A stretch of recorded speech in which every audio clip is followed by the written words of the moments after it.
I'm Rachel Wilson, 32, and I was halfway through a Zoom meeting when my phone buzzed. My brother Brandon's text read, "Hey sis, send me your card details. Dad said you're paying for our family vacation." I stared at it, confused. We hadn't spoken in over a year since the inheritance drama, and suddenly he wanted my credit card? The audacity made my blood boil. Little did I know, this text would unravel decades of family secrets, expose the elaborate financial web my father had spun, and ultimately lead to the most satisfying revenge I never planned but definitely deserved. If you've ever been blindsided by family expecting access to your money, I'd love to know where you're watching from. Drop a comment below about your own family finance drama, and don't forget to subscribe for more true family stories where karma finally catches up. Trust me, what happened next in this situation will make your jaw drop. To understand why my brother's text was so shocking, you need to know a bit about our family. I'm Rachel, the middle child and the responsible one. I've been saving money since I was 16, working summer jobs and squirreling away every dollar I could. My older brother Brandon, 35, was always Dad's golden child, the charismatic son who could charm his way out of any situation. My younger sister Hannah, 29, was the baby of the family, somewhat sheltered from the dysfunction that would later define us. Our parents divorced when I was 14, a messy separation that left emotional scars on all of us. Dad remarried within a year to Carol, who had a son named Tyler, now 25. While Mom struggled financially, but remained emotionally stable, Dad projected an image of tremendous success through his real estate development business. However, beneath the facade of wealth was a pattern of financial instability fueled by his need to appear successful. Growing up, I watched as Dad bailed Brandon out of one failed venture after another. First, it was the failed DJ business in college that somehow needed $10,000 in professional equipment. Then came the sports bar that went under in 6 months, followed by a series of startup ideas that never materialized beyond expensive business cards and launch parties. Each time, Dad would sigh dramatically while writing checks, saying, "Family comes first," as if Brandon's financial irresponsibility was somehow a virtue. Meanwhile, I worked my way through college, earned a business degree, and built a career as a project manager for a software company. I bought my first home at 28, a modest but nice condo in a good area, with minimal help from family. I remember Dad's backhanded compliment at my housewarming.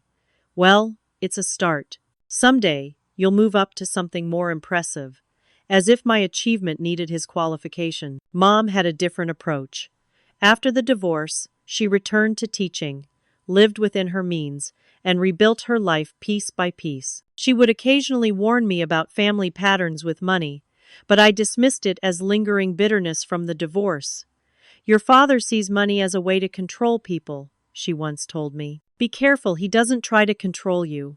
I should have listened. 6 months before Brandon's text, we gathered for Dad's 60th birthday at an extravagant restaurant. Dad insisted on paying for everyone, ordering the most expensive wines, and encouraging everyone to choose the priciest menu items. Brandon and his wife Melissa arrived late in a new luxury SUV he couldn't afford. Hannah brought her boyfriend Patrick, who seemed uncomfortable with the opulence. Carol orchestrated everything to perfection, while Tyler quietly observed the dynamics with knowing eyes. That dinner was the last time we were all together before everything fell apart. The inheritance situation had created a 13-month rift that seemed unbridgeable. My grandmother Eleanor, Mom's mother, had passed away the previous year. She and I had always shared a special bond. While Brandon charmed her and Hannah amused her, I was the one who visited weekly, helping her with groceries, taking her to appointments, and spending hours listening to her stories and wisdom. Grandma Eleanor had grown up during the Depression and maintained frugal habits her entire life, despite later financial comfort. She taught me about investing, the power of compound interest, and the peace that comes with financial independence. "Money doesn't buy happiness," she'd say, "but it buys freedom, and freedom gives you choices." What no one in my family understood was how deeply Grandma Eleanor's financial values had shaped my own. To Brandon, money was for showing off. To Dad, it was a tool for control and status. To me, it represented security and possibilities.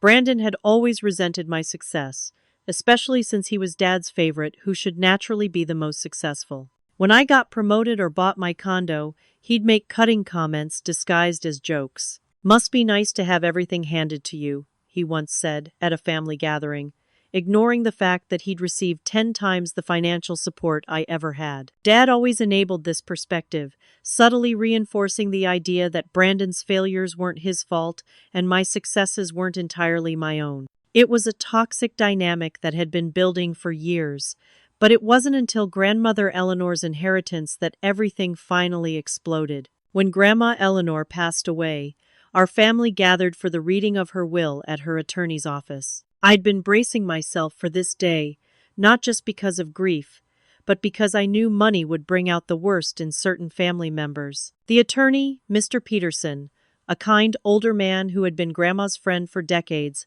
cleared his throat and began reading. I expected a relatively equal split among the grandchildren, with perhaps slightly more for me given our close relationship. What no one anticipated was that Grandma Eleanor had left me 75% of her estate, with the remaining 25% split between Brandon and Hannah. The room went silent before erupting into chaos.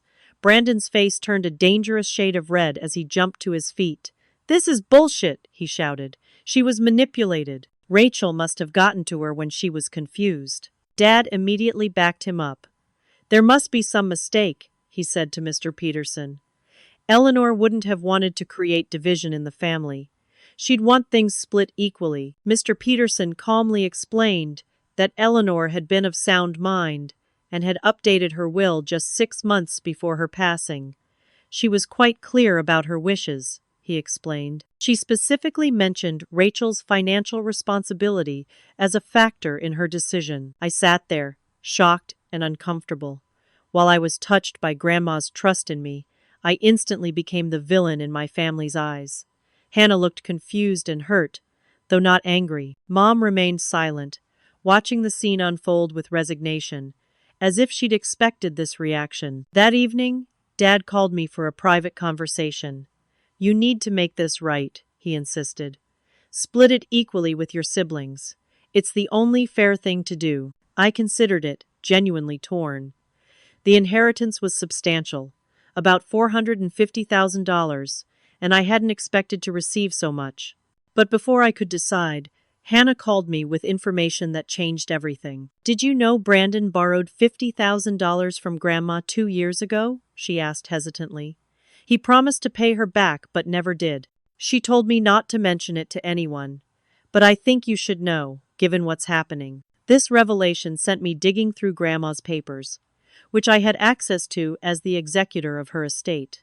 Sure enough, I found a personal loan agreement, signed by Brandon, with no evidence of any repayments. When I confronted him, he dismissed it as between me and Grandma, and insisted it was a gift, despite the paperwork clearly stating otherwise. Dad called an emergency family meeting at his house, where he and Brandon presented a united front. They had prepared a full emotional assault, with Brandon claiming I had poisoned Grandma against him during her final years.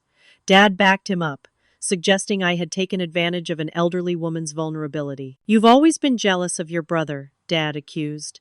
"This is your way of getting back at him for being my first priority." Carol, despite barely knowing my grandmother, chimed in with families should support each other equally, conveniently ignoring how Dad had financially favored Brandon for decades. Hannah sat uncomfortably on the sidelines, occasionally making peacekeeping attempts. Later, she confessed to me privately, "I think Grandma knew what she was doing, but I can't openly side with you, or Dad will make my life hell too." Mom, who normally stayed out of post-divorce family drama, surprised everyone by defending me. "Eleanor was sharper than all of us combined until the day she died," she stated firmly. "If she chose to distribute her money this way, she had her reasons, and they should be respected." This only enraged Dad further. At the climax of the meeting, he delivered an ultimatum. "Either you agree to split the money equally, or you're cut off from this family. Your choice, Rachel." I took a week to think it over, consulting with Grandma's attorney again. Mr. Peterson shared something else. Eleanor anticipated this reaction. She told me, "If Rachel caves to pressure about this money, then I've failed to teach her what really matters." That sealed my decision. I informed my family that I would honor grandmother's wishes, but offered to help Hannah with her student loans as a gesture of goodwill. Brandon and Dad exploded, accusing me of tearing the family apart for money. "You're dead to me until you fix this," Dad declared dramatically as I left his house. Brandon blocked my number, and family gatherings proceeded without invitations extended to me. Surprisingly, Tyler, my stepbrother who usually stayed out of family conflicts, sent me a text afterward. "For what it's worth, I think you're right to stand your ground. They've been playing these games for years." Over the next few months, I learned that Dad and Brandon had spun a narrative to extended family and friends that I had manipulated my grandmother and stolen what rightfully belonged to the whole family. Distant relatives and family friends would send uncomfortable messages asking why I was being so difficult over just money. The hardest part wasn't the anger or accusations. It was the profound disappointment of realizing that family loyalty, in my father's definition, meant enabling financial irresponsibility and surrendering my autonomy. The year following the inheritance dispute was simultaneously the hardest and most liberating of my life. For the first time since childhood, I experienced complete silence from both Dad and Brandon. No calls on my birthday, no invitations to holidays, not even the usual passive-aggressive texts about family obligations. Hannah became my primary connection to the family, though our conversations were often awkward. She would provide careful updates about family gatherings I wasn't invited to, trying to minimize details that might hurt me while satisfying my lingering curiosity. "Dad asked about you," she'd occasionally mention, though it was clear from context that these weren't concerned inquiries about my well-being. Professionally, I channeled my emotional turmoil into ambition. I secured a major promotion, becoming the youngest senior project manager in my company's history. My team delivered a critical product launch that earned recognition from the CEO. The irony wasn't lost on me that as my family life imploded, my career soared. Therapy became my lifeline. Dr. Martinez helped me untangle the complex web of family dynamics I'd been trapped in. "You're breaking generational patterns," she explained during one particularly difficult session. "That's never easy, and those benefiting from the old system will resist most strongly." I built a new support network of friends who valued me for who I was, not what I could provide. My college friend Alicia hosted Thanksgiving at her apartment, creating a family of choice gathering that felt more genuine than any holiday I'd spent with relatives. My colleague Marcus introduced me to his hiking group, where conversations about money never included manipulation or obligation. 6 months after the rift, I met James at a friend's dinner party. He was a landscape architect with a warm smile and refreshingly healthy relationship with his family. As our relationship deepened, I was struck by how his parents supported their children's independence without keeping score or using money as a control mechanism. His mother once declined his offer to pay for dinner, saying, "Save your money for your future, honey. That makes me happier than picking up the check." Meanwhile, I followed Grandma Eleanor's example with the inheritance, investing most of it for long-term growth, while setting aside portions for retirement and a future home. I donated a percentage to a financial literacy program for young women, something I knew would have made Grandma smile. Through Hannah, I learned that Brandon's financial troubles had only worsened. He'd attempted another business venture, an upscale food truck, that failed within months, leaving him with more debt.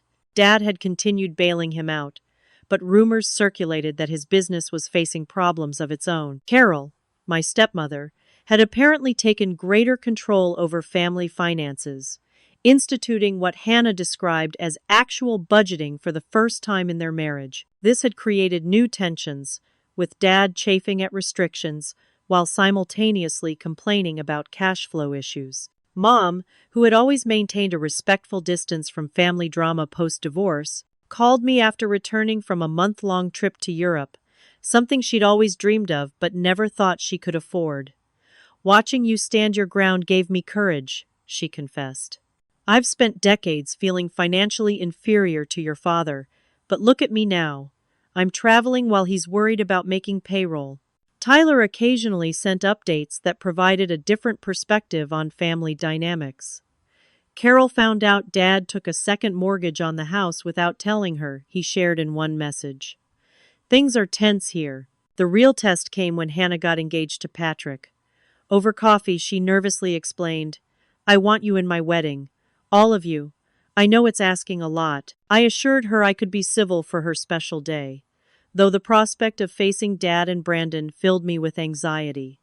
Dr. Martinez helped me prepare strategies for keeping calm and maintaining boundaries during inevitable confrontations. When Hannah's engagement party arrived, the first potential family reunion since the rift, I arrived with James as my buffer and emotional support. Dad acknowledged me with a stiff nod from across the room, but made no effort to approach. We managed a brief, cold exchange of pleasantries when social circumstances forced proximity. You look well, he said flatly. Business must be good. The subtext was clear. In his mind, I had chosen money over family. Brandon didn't attend, sending Melissa with a flimsy excuse about work commitments. Hannah later admitted he'd refused to come if I was invited. The party survived without major incidents, but the tension was palpable to everyone present. That night, lying awake beside James, I realized I no longer craved Dad's approval or Brandon's acceptance. The freedom from that lifelong pursuit felt strange but wonderful, like putting down a heavy backpack I'd carried so long I'd forgotten it was there. It was a Tuesday afternoon in April when Brandon's text arrived. I was leading a virtual meeting with my team about our quarterly goals when my phone buzzed on the desk. I glanced down and froze mid-sentence when I saw his name on my screen for the first time in over a year. Hey sis, send me your card details. Dad said you're paying for our family vacation. I quickly regained my composure and finished the meeting, but my mind was racing. The audacity was breathtaking. No apology, no acknowledgement of our estrangement, just a demand for my financial information. After the inheritance drama, after the accusations and silent treatment, he expected me to fund a vacation I wasn't even invited to join? My first instinct was rage. I drafted and deleted several scathing responses. Then curiosity took over. This wasn't just entitlement. Something didn't add up. Why would Dad tell Brandon I was paying for anything? We weren't speaking. And why would Brandon believe it? I called Hannah immediately after my meeting ended. Oh God, she sighed when I explained. I was afraid something like this would happen. She revealed that Dad had been planning a surprise family reunion in Hawaii for 2 weeks in June. Accommodations at a luxury resort. Activities, the works. He'd been talking it up for months, as a way to heal the family, though apparently my inclusion was news to Hannah. Rachel, I think things are worse with Dad than anyone's admitting, she confided. He sold his boat last month, and Carol has been complaining that their credit cards are maxed out. But he's still insisting on this extravagant trip. After hanging up with Hannah, I called Mom. Though she'd maintained distance from Dad's financial affairs since their divorce, she had insights into his patterns. Your father did the same thing with his brothers, she revealed. When we were first married, he borrowed money from both of them, promising to pay it back after big deals that never materialized. Eventually, they stopped speaking to him. He always portrayed them as the villains who abandoned family. This conversation sparked something in me. The project manager in me needed to understand the full picture. I spent that evening researching Dad's business online, finding concerning signs. The company website hadn't been updated in months. Their social media accounts showed decreased activity. A Business Journal article mentioned they had pulled out of a major development project, citing restructuring priorities. The next day, I received a surprising call from Tyler. I probably shouldn't be telling you this, he began hesitantly, but Dad's been using company funds to cover personal expenses for years. The business is in serious trouble. Mom found statements showing he's been taking loans to pay older debts. I contacted my friend Samantha, who worked in banking, for general advice. Without sharing specifics, I outlined the situation, and her response was alarming. Sounds like a personal Ponzi scheme. It's more common than you'd think in families with money secrets. With growing concern, I dug deeper.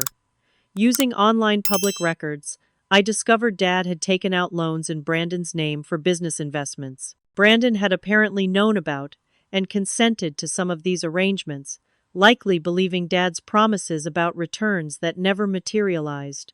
The family vacation Brandon had texted me about was indeed booked. I found deposits had been placed for accommodations and activities, but final payments were coming due. Based on the reservation details, the total cost would exceed $30,000, an amount Dad clearly didn't have available.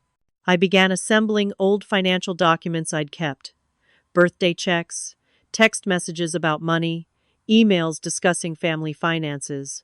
A pattern emerged of Dad using family members financially while maintaining the appearance of generosity. He would give gifts that later became obligations, offer loans that he'd forgive for some family members, but demand repayment from others. The most shocking discovery came when I found emails between Dad and Brandon discussing how to pressure me about the inheritance. "Rachel's always been a pushover when it comes to family guilt," Dad had written. "We just need to apply enough pressure, and she'll cave." Their coordinated manipulation crushed me. I'd spent months questioning whether I'd been selfish, wondering if standing my ground had been worth losing my family. Now I saw clearly how I'd been cast in a role that benefited them, the reliable source of funds who could be emotionally manipulated into providing financial bailouts. I created a detailed timeline of the family's interconnected finances, documenting who had received what, who had repaid loans, and who had defaulted. The pattern was undeniable.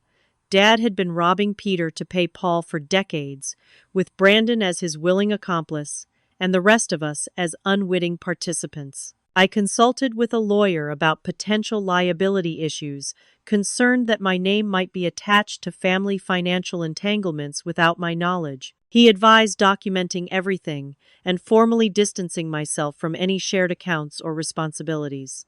As I assembled the evidence, I realized I couldn't simply ignore Brandon's text.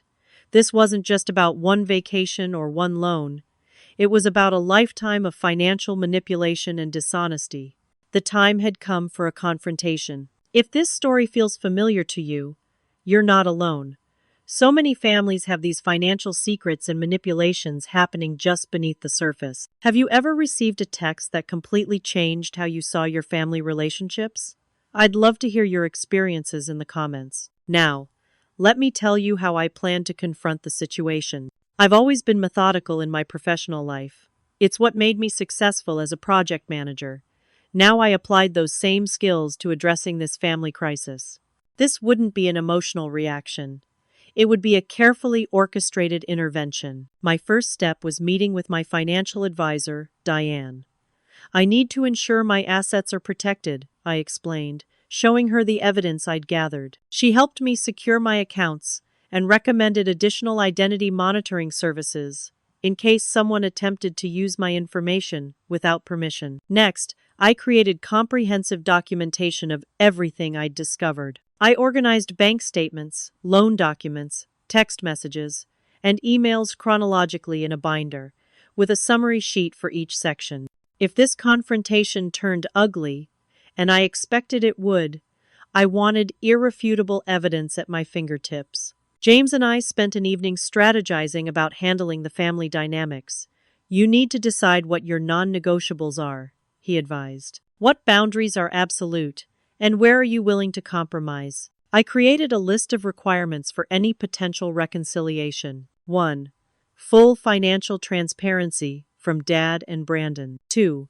Professional financial counseling for both of them. 3.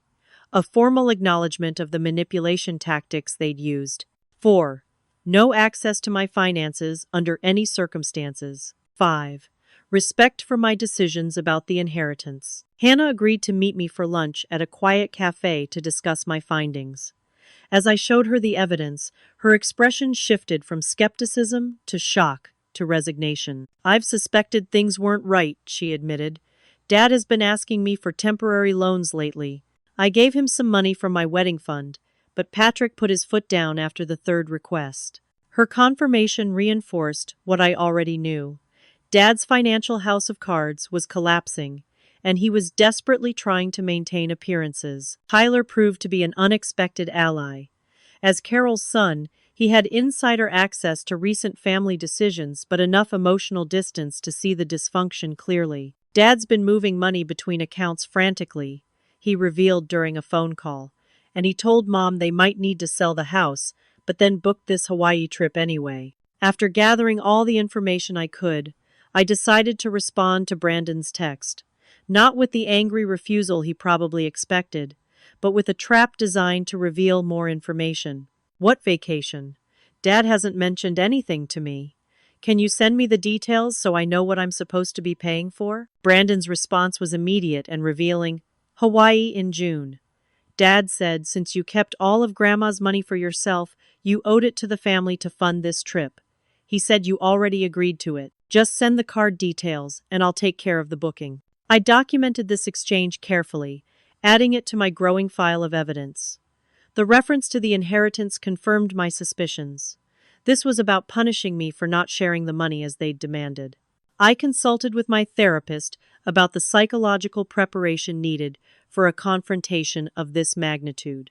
Dr. Martinez helped me practice responses to likely manipulation tactics and recognize when to disengage if the situation became too toxic. Remember that their reaction is about them, not you, she emphasized.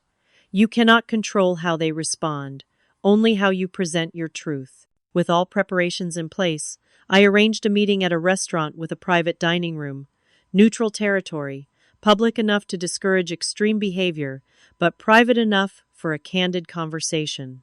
I sent formal invitations to Dad, Brandon, Carol, Hannah, and Tyler for a family financial discussion the following Saturday afternoon. The responses came quickly. Dad replied with suspicious optimism. Glad you've come to your senses. We have a lot to discuss.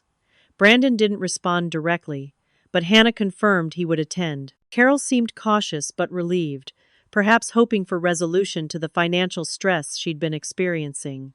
Tyler simply texted, I've got your back. I spent the night before the meeting reviewing my documentation and rehearsing key points. James offered to accompany me, but I declined. This is something I need to do myself, I explained, though I appreciated his unwavering support. Just as I was preparing for bed, my phone rang. It was Mom. Hannah told me about tomorrow, she said. I know it's not my place, but would you like me there? Not to interfere, just as moral support. Her offer touched me deeply. Throughout this ordeal, she had respected my independence while providing quiet guidance. Yes, I replied, surprising myself. I'd like that very much. The morning of the confrontation, I woke early, a strange calm having replaced my anxiety. This meeting wasn't about seeking approval or reuniting the family on false pretenses. It was about truth, accountability, and establishing healthier patterns for whatever relationship we might have going forward. I arrived at the restaurant 30 minutes early, setting up the private dining room with evidence folders at each place setting. Mom arrived soon after, giving me a silent hug before taking her seat. Hannah and Tyler entered together, their nervous energy palpable. Then came Carol, looking tired and tense. Finally, Dad and Brandon arrived, 5 minutes late. A power move they'd both employed throughout my life. As they walked in, Dad's confident smile and Brandon's smirk made it clear they believed this meeting was about my capitulation. They had no idea what was actually coming. The private dining room at Romano's, an upscale Italian restaurant downtown, felt smaller once everyone was seated. I'd arranged the seating strategically, Dad and Brandon on one side of the rectangular table, with Carol beside Dad. Hannah and Tyler sat at one end, while Mom and I took positions opposite Dad and Brandon. The evidence folders, plain blue with names written on small labels, sat unopened before each person. Dad broke the awkward silence with forced joviality. Well, isn't this nice? The whole family together again. His eyes darted to the folders. What's all this paperwork? I thought we were here to discuss the vacation. We're here to discuss several things, I began, keeping my voice steady. including why Brandon texted me demanding my credit card details for a family vacation I knew nothing about. Brandon shifted uncomfortably but maintained his defensive posture. Dad said you agreed to pay for it. It's the least you could do after keeping all of Grandma's money. I never spoke to Rachel about any vacation, Dad interjected quickly.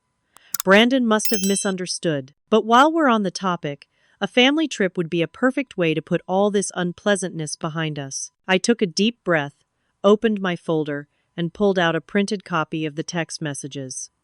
Let's start with facts. These are the messages where Brandon explicitly states that you, Dad, told him I had agreed to pay for this vacation. I slid copies across the table. Carol picked hers up immediately, her eyebrows rising as she read. You can see the timestamp and phone number verification at the top. This isn't a misunderstanding. It's a deliberate attempt to manipulate me financially. Dad's face reddened. Now wait just a minute. Please open your folders, I continued, not allowing the interruption. The first document shows the Hawaii reservation details. $32,750 for a 2-week stay. The second shows the current state of Dad's business credit cards, all of which are at or near their limits. Carol's head snapped toward Dad. You said the business was just having a temporary cash flow issue. Dad attempted to regain control. This is a complete invasion of privacy. Where did you get this information? Public records. Mostly, I replied calmly. Some from family members concerned about your financial behavior. The pattern is clear and documented through the rest of those materials. Brandon tried a different approach, his voice taking on the wounded tone he'd perfected since childhood. Why are you doing this, Rachel? Why can't you just help the family like everyone else does? Like everyone else? I opened another document. This spreadsheet shows every family loan for the past 10 years. Notice anything interesting about who gives and who takes? Hannah leaned forward. Is this accurate? Dad borrowed $20,000 from my college fund, which he replaced, Dad added quickly. Eventually, after Mom threatened legal action, I pointed out. And only partially. Brandon's defensive posture began to crack. Look, everyone borrows money sometimes. That's what family is for. True, I agreed. But healthy families repay loans and don't hide financial realities. Page 4 shows loans taken out in Brandon's name for business investments, $175,000 worth. Did you know about all of these, Brandon? His expression answered before his words did. Not all of them. Dad said they were just formalities for tax purposes. Carol was furiously flipping through pages. William, you took out a second mortgage last year? You told me the house was paid off. Dad's strategy shifted from denial to justification. I've always done what's best for this family. Sometimes that means making difficult financial decisions. If everyone had just trusted me instead of demanding to see every little detail, like this detail, I interrupted, sliding forward the document I knew would change everything. This is a loan agreement between Dad and Grandma Eleanor for $100,000, taken out 3 years before she died. Never repaid. The room went silent. Even Dad seemed momentarily stunned. That's why you were so desperate to get your hands on the inheritance, I continued, my voice quiet but firm. It wasn't about family fairness. You needed that money to cover debts Grandma already knew about. Brandon recovered first, immediately throwing Dad under the bus to save himself. I didn't know about that. He told me Grandma was just being spiteful with the will. That's the only reason I went along with pressuring you. Dad's face darkened. That's enough, Brandon. No, it's not nearly enough, I countered. Page 7 contains emails between you two discussing how to manipulate me into giving up the inheritance. Rachel's always been a pushover when it comes to family guilt. Your words, Dad? Hannah was openly crying now. Did any of this even have anything to do with family? Or was it all just about money? Dad attempted to leave, standing abruptly. I don't have to sit here and be attacked. Sit down, William, Carol said, her voice ice cold. You most certainly do have to sit here. We all deserve answers. Surprisingly, Dad obeyed, though his expression was thunderous. Here's what's going to happen, I stated, laying out my terms. First, no one in this family will ever again use my money without explicit consent. Second, If there's to be any relationship between us going forward, Dad and Brandon need professional financial counseling. Third, I want acknowledgement of the manipulation tactics used against me. This is ridiculous, Dad blustered. You think you can dictate terms to your own father? I raised you. I put food on the table and clothes on your back. And I've been paying it back with emotional interest my entire life, I replied. That account is now closed. Brandon, seeing which way the wind was blowing, made a dramatic show of contrition. Rachel, I'm sorry. I was wrong. Dad convinced me you were being selfish, but clearly he had his own agenda. Dad looked at him with disbelief. Are you serious right now? After everything I've done for you? Like what? Brandon shot back. Setting me up with loans I didn't understand? Using my credit for your business problems? Some father. Carol turned to me, her voice quiet but steady. What do you suggest we do about the immediate financial issues? The truth is, we're in serious trouble. Before I could answer, Dad made a desperate counteroffer. Look, everyone's upset, but we can work this out. Rachel, if you help with just this vacation, a fresh start for all of us, I promise things will be different. I'll be more transparent, get the counseling, whatever you want. Hannah stood up, her usual peacemaking role abandoned. Dad, did you ever actually care about us? Or just what we could do for you? Because right now it feels like everything was transactional. The room fractured into separate conversations. Carol confronting Dad about hidden debts, Brandon attempting to distance himself from his involvement, Hannah and Tyler discussing how they'd been kept in the dark. Through it all, Mom sat quietly beside me, occasionally squeezing my hand under the table. Finally, she spoke, her voice cutting through the chaos. William, I watched you destroy relationships with your brothers over money. Now you're doing the same with your children. When will it be enough? Dad had no answer for her.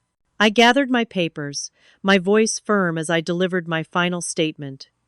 I won't be funding any vacation. What I will do is help anyone in this family who genuinely wants to establish healthier financial patterns. But there will be no more manipulation, no more guilt trips, and absolutely no access to my money without clear agreements. Dad was the first to leave, storming out after declaring the meeting a complete ambush.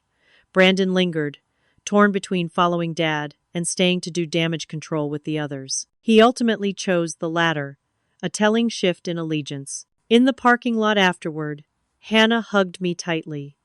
I should have stood up to him years ago. I'm sorry I wasn't braver. Tyler approached next. I'm done enabling this, he stated firmly. Mom and I have been talking about me moving out, and after today, it's definitely happening. Carol asked for copies of all the financial documentation, her expression grim but resolute. I need to know exactly what I'm dealing with. As everyone dispersed, Mom and I stood alone by my car. You did well, she said simply. Your grandmother would be proud. What happens now? I asked, suddenly feeling the weight of everything that had transpired. Now, she replied, everyone makes their own choices, including you. The days following our confrontation passed in eerie silence. No angry calls, no text messages, nothing from either Dad or Brandon. It was Hannah who finally called on the third day, sounding exhausted. It's chaos, she reported. Carol found more credit card statements Dad had hidden. They had a massive fight. He spent the night at Brandon's. A week later, Carol called me directly, something she'd never done before. I'm sorry to bother you, she began hesitantly, but I could use some advice. I've never handled financial matters before, and suddenly I'm discovering we're drowning in debt. I recommended my financial advisor and offered to join them for the first meeting if she wanted support. I'm not bailing anyone out financially, I clarified, but I'm willing to help you understand what you're dealing with. Brandon's transformation was perhaps the most dramatic.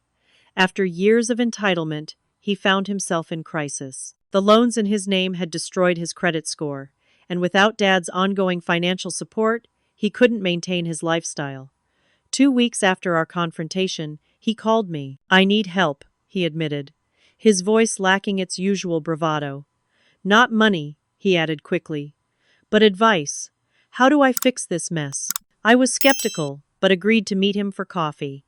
He arrived looking noticeably different, his designer clothes replaced by simple jeans and a t-shirt, the expensive watch absent from his wrist.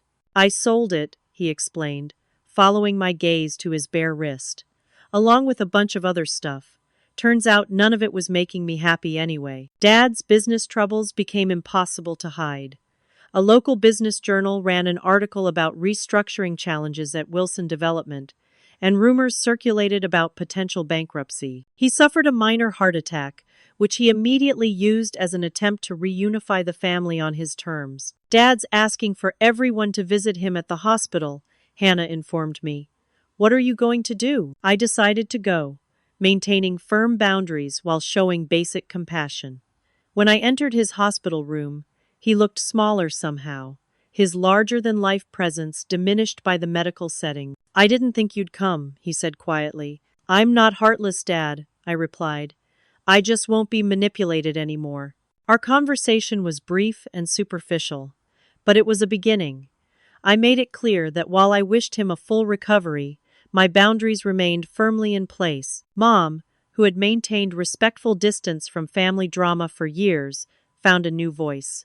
"Watching you stand up to William gave me courage," she told me over lunch. "I've been too accommodating with everyone in my life. Not anymore." With Hannah's wedding approaching, family dynamics became increasingly complicated. "We're downsizing everything," she explained during a dress fitting. "Patrick and I realized we don't want to start our marriage with debt, even if Dad thinks it's not a proper wedding without an open bar and fancy venue." Brandon took a job selling cars, work he would have considered beneath him months earlier. "It's actually not terrible," he admitted when I ran into him. "First honest paycheck I've earned in years." Dad's business ultimately failed, forcing him into personal bankruptcy. The family home, the showcase property he'd used to project success for decades, went on the market to cover debts. Carol moved in with her sister temporarily, while Dad rented a small apartment. "He's actually talking about seeing a therapist," Tyler reported, having maintained a minimal relationship with his stepfather. "Not sure if it will stick, but it's something." I offered financial help with conditions. Anyone accepting my assistance had to attend financial counseling and demonstrate changed behavior. Hannah and Patrick accepted to help with their modest wedding. Tyler took a loan for community college tuition. Brandon declined initially, but eventually agreed to counseling sessions. Dad refused any help that came with strings attached. "I don't need to be treated like a child," he insisted during a tense phone call. Later, Hannah revealed he was working as a consultant for a former competitor. A significant step down from owning his own company, but a start toward rebuilding. 3 months after the confrontation, we attempted a family dinner, just siblings and their partners, at a moderately priced restaurant where everyone paid for their own meals. The conversation was awkward but civil, focusing mainly on Hannah's upcoming wedding and Tyler's college courses. Brandon, perhaps the most transformed, raised his glass in a simple toast to honesty, even when it hurts. The inheritance that had caused so much drama was serving its purpose, though not in the way anyone had expected. I'd established a college fund for Hannah's future children and helped Tyler with his education. The bulk remained invested, growing steadily as Grandma Eleanor had taught me. During the holidays, Mom hosted a small gathering at her apartment. Dad wasn't invited, but everyone else came, including Carol, who had filed for divorce but maintained relationships with her former stepchildren. I never realized how unhealthy our family dynamics were until everything fell apart, Hannah reflected as we washed dishes together. In a weird way, Brandon's text might have been the best thing that happened to all of us. 3 years after Brandon's presumptuous text message, our family looks entirely different than I could have imagined. The facade of wealth and success that Dad maintained for decades has been replaced by something more modest but far more authentic. I'm married to James now. We had a small ceremony at a botanical garden with only people who genuinely support us in attendance.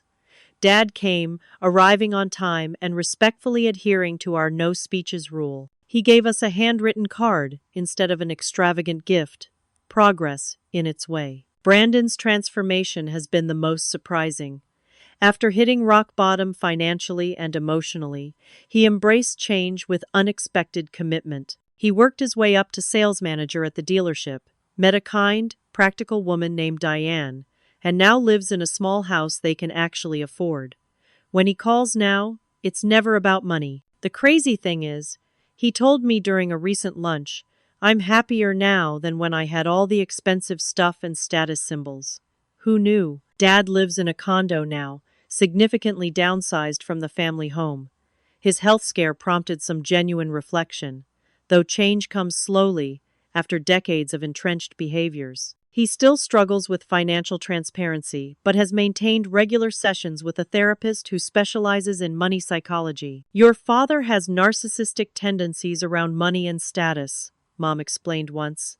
"He may never fully change, but he's trying in his way." Hannah and Patrick welcomed their first child last year, a daughter they named Eleanor, after our grandmother.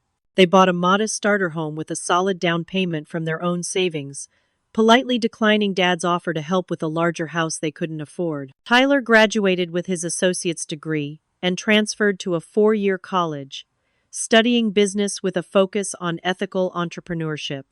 "I learned what not to do by watching your dad," he told me once. "Now I'm learning what to do instead." Carol finalized her divorce and reconnected with old friends she'd lost touch with during her marriage. She took a part-time job at a local boutique, not because she needed the money after the divorce settlement, but because she enjoyed the independence it represented.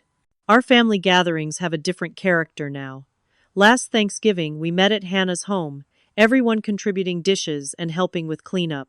The conversation flowed naturally, without the undercurrent of competition and performance that had characterized our interactions for years. The inheritance that caused such turmoil ultimately served its purpose, though not in the way any of us expected. Grandma Eleanor's financial wisdom lives on in the lessons we've all learned, some more painfully than others. I've established education funds for Hannah's daughter and any future nieces and nephews, knowing this is exactly what Grandma would have wanted.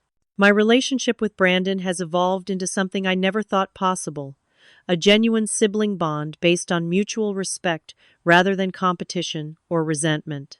Last month, he texted me again about money, but in a very different context. "Hey sis, can I take you to lunch? Want your advice on setting up a college fund for when Diane and I have kids.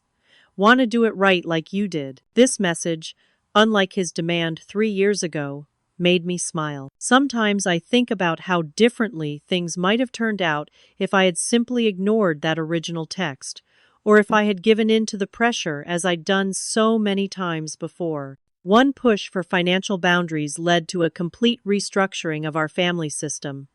Painful, but necessary. If there's one lesson I've learned from this journey, it's that true family relationships can't be built on financial manipulation or obligation. Real love doesn't come with price tags or conditions.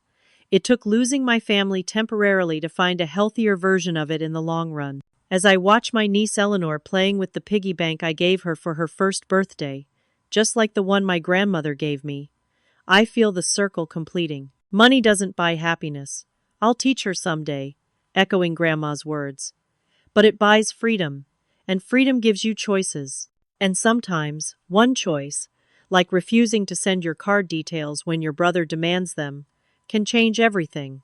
If this story resonated with you, I'd love to hear about your own experiences with family financial dynamics in the comments. Have you ever had to set difficult boundaries with family over money? How did it change your relationships? Remember to like this video if you enjoyed it, subscribe for more true family stories, and share with anyone who might be struggling with similar family situations. Thank you for listening to my journey from financial manipulation to true family healing. Sometimes the hardest boundaries to set are the ones that ultimately save us.